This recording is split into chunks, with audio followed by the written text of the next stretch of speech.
Hello, welcome to the Hidebound Convivium, and today I want to talk about the Foundation Trilogy by Isaac Asimov.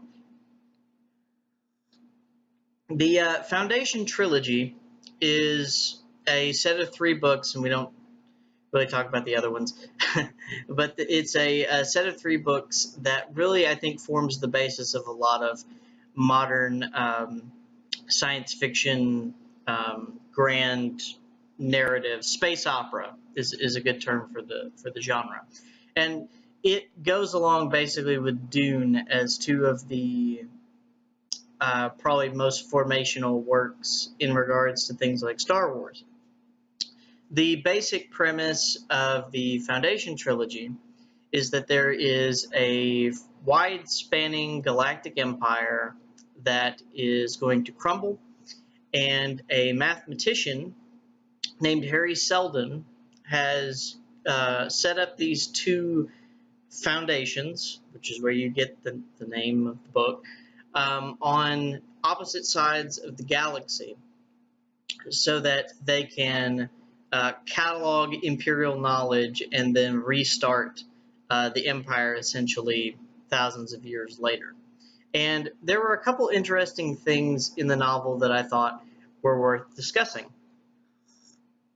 First off, I want to say that Isaac Asimov is one of my favorite writers for the reason that I think he explores a lot of things that are really important and deep in human psychology that are not necessarily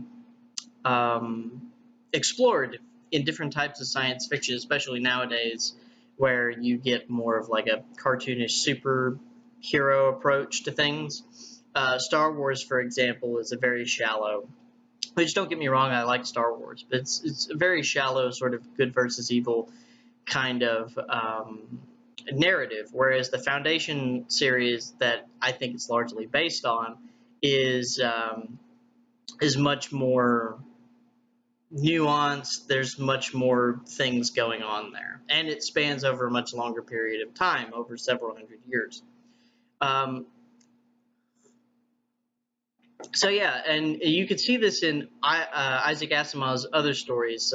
For example, the robot short stories, where the robots are really used as a literary conceit to talk about things like what makes a human being, and the sort of changes that will come along with society when you have these hypothetical, intelligent, other intelligent beings, artificial intelligences that are in our midst. But to talk about the Foundation Trilogy specifically, I've summarized it briefly, and I'll go back into more detail. So essentially, the trilogy begins with the trial of Harry Seldon, who is, in a way, sort of the apparitional main character of all 3 novels, because what he does, he's a mathematician, and he's come up with this theory called psychohistory, which is essentially a set of mathematical formulas by which, if he has all the variables that he needs, he can calculate the actions of large groups of people over hundreds or thousands of years. So he does these calculations, and he predicts that the galactic empire will fall in the next several hundred years, that one by one the provinces on the outer rim will peel off, and then finally the empire will be reduced to a rump state. It'll have one final hoorah, and then it will die. And he says that if he is allowed to set up foundations, basically think of them like hidden research communities on opposite sides of the galaxy, that he will be able to decrease the amount of time between the fall of the First Empire and the establishment of the Second Empire by several thousand years. He says there's going to be a period of barbarism between the fall of the First Empire and the establishment of the Second Empire. And I can shorten that by creating these foundations that will catalog all imperial knowledge and keep it safe so that it can be used to jumpstart the new imperial civilization that will inevitably arise. So in a lot of ways, he's borrowing a lot from, what is it? I can't remember the historian, Edwin something. But he wrote the Rise and Fall of the Roman Empire, I think it was, sort of the grand narrative of the fall of the Roman Empire. And the Galactic Empire is obviously a stand-in for the Roman Empire, and it follows its trajectory, really, in a sense, especially sort of the infighting between the generals and emperors. Anyway, I digress. So, at several points along the series of novels, there comes to be a crisis point at which the Foundation, as it grows from being this one community on one planet to being an interstellar civilization, they're faced with a choice as to what to do to continue their existence. They'll be threatened by outside neighbors or what have you. And so Harry Seldon, because he has predicted all of these things through his psychohistorical analysis, will have pre-recorded a message for them, which he has stored inside of a vault on Terminus that has a radioactive isotope lock that only opens at a certain point in time. And you could talk about the symbolic significance of this, but basically he appears as a hologram every several hundred years to help the people who run the Foundation continue to run it so that they can go ahead and establish the Second Empire. And I won't get into much more than that. I don't really want to spoil it because I think the books are worth reading. But there are two things really that I wanted to talk about in detail. One of them was the Rise and Fall of Nations. The Foundation series takes place over the course of several thousand years, several hundred years at least. It's been a while since I've read them. And through all of that, the empire falls. First, the provinces of like Anacreon, and I can't remember the other names for them, but the provinces start to peel off and start to become independent. And they function as their own civilization for a little while. And then they in turn get absorbed by the Foundation as it balloons into an interstellar power. And eventually, the Foundation itself will come to an end when the Second Empire is established, and this presumably repeats ad infinitum. I don't know if human I don't know if human history is cyclical in this way, but there are definitely patterns that you can pick out in the long history of human social and political dealings with one another. And one of those is that human beings will form nation states, or what are functionally nation states, with a political system, and that these will exist for a certain period of time and then they will die out. And this, I think, is part of the reason why I'm not, I wouldn't consider myself a nationalist. Of course, I'm an American, and you know, I'm not saying that the United States should be destroyed or anything. I'm just realistic about the fact that eventually the United States, as it exists, will come to not exist. This is just a function of history.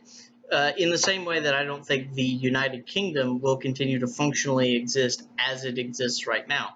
Now, the nation of England, you know, the English people, they may continue to have a sort of political,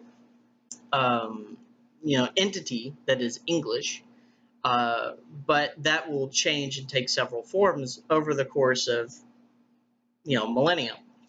And I think that has a lot more to do with the fact that political arrangements are impermanent, but bloodline arrangements like families and when you have small nations like that are somewhat homogenous, this is not necessarily the case in England anymore. But if you have small nations that are somewhat homogenous, then they sort of function like an extended family. And maybe England is too broad. Maybe you want to talk about a specific county in England or something like that. But you'll always have a sort of political apparatus that attaches itself to these groupings of families, if you want to think about it that way. It'll just change as time goes on. When you get into the galactic scale of the Foundation Trilogy, then those things are obviously going to change much more dramatically. But if you look at, for example, the Kingdom of Anacreon, as it's described in the first book, even though it's been a part of the Empire for so long, they have their local monarchy that has had some legitimacy since the time of the Empire, and is now finding itself in the political arrangement of having controlled the territory that is now the province that was once the province of Anacreon. But they've been there. That arrangement has been there, and so familial arrangements are much more permanent than national arrangements. And so I think that when you have groups of people who share sort of a familial bond, even if it's not even if it's not a directly blood bond, there are clusters of families that form cultures, and those will persist over time, although they too will also change, but to a lesser degree that the political arrangements will change, because they change fairly regularly, because they're not necessarily fixed in a way that familial obligation and interpersonal relationships through the generations are, even though they may correspond to those. It's a bit of a tangent, so I'll go back. So again, this is the reason why I'm not sort of a hardcore nationalist type. The United States, I think, is a commendable nation that has done very many, great things. And I don't think, by any stretch of the imagination, I'm writing it off as, some sort of doomed to fail, inevitable thing.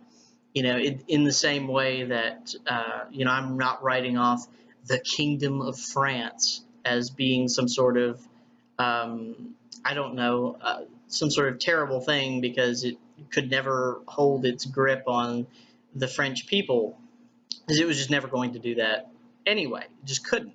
And, in the long stretch of history, maybe France goes back to having a monarchy. I don't know. These political arrangements are sort of impermanent. And so if you're going to have a social philosophy, you don't want to found your social philosophy on things that are so impermanent as political ties, like those in a nation state. And as a Catholic, my ties are to family, to the church. The church has lasted, and the church is much different than most political organizations on earth.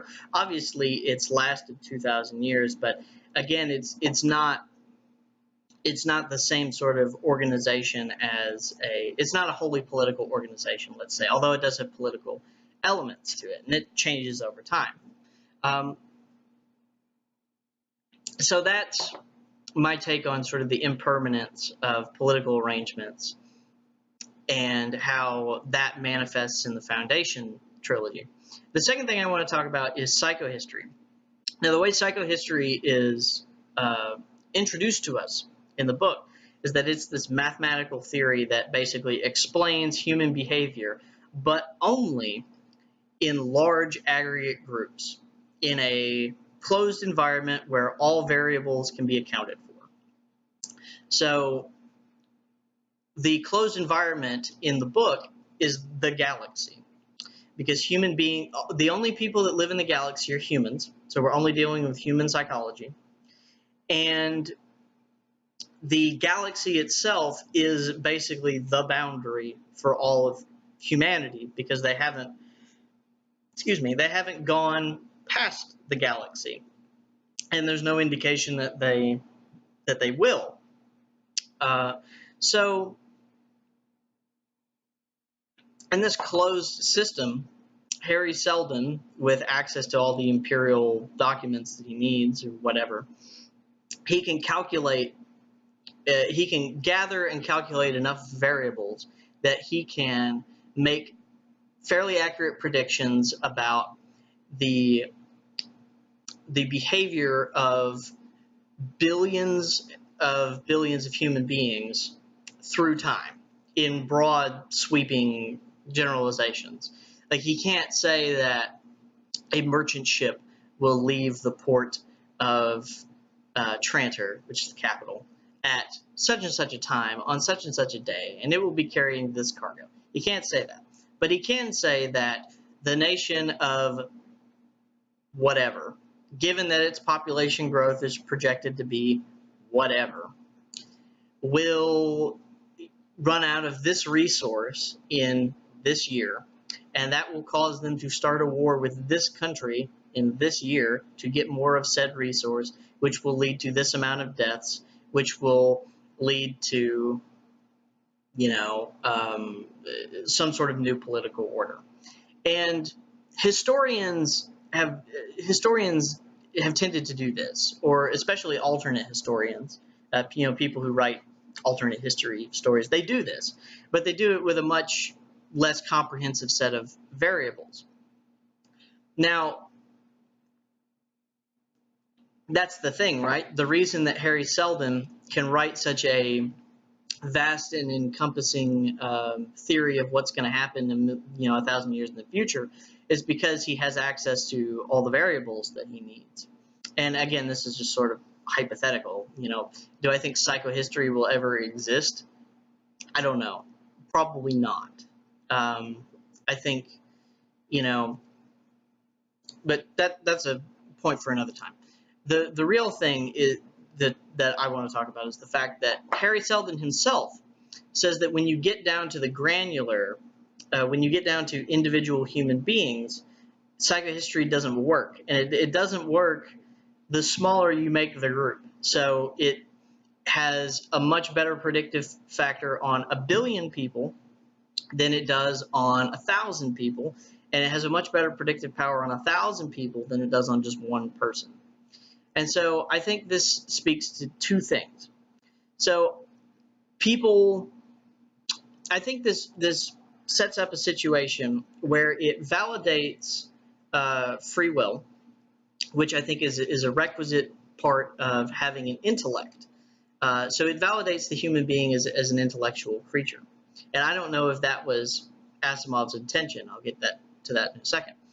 But it also allows for the phenomenon that we see in the world, that when you have human beings operating as intellectual creatures, though they may, when they congregate and they do collective actions, it's sort of easy to predict those actions. But as you get down to the granular, as you get down to the individual person, it's harder and harder to predict their day-to-day actions, because they are an intellectual creature and because they have this free will.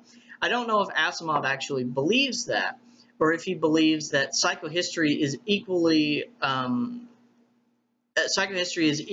applicable to individual people. There are just so many variables that we can't possibly calculate it. I don't know if that's his position or not. He's dead. I can't ask him. I can look it up, but I wouldn't bother to. And so I think the psychohistorical way of looking at human behavior, in a way, is very useful, because we see that large groups of people operate in predictable ways. Not wholly predictable, because again, we don't have all the variables like Harry Seldon did. But in another way, when people are operating in these large groups, a lot of times they cede a lot of their will to this group. And then again, also it's a different set of parameters that we're talking about when we're talking about the movements of large groups of people. All right, so I think that's everything I wanted to talk about. So those are the two big issues that are presented in the Foundation Trilogy. It's a great series of books. I recommend anybody read it. And really, Asimov is a great writer, and I would recommend that anybody read anything that Asimov read. Well, not anything that Asimov read, but you know, his stuff is pretty solid. So I'll give him that.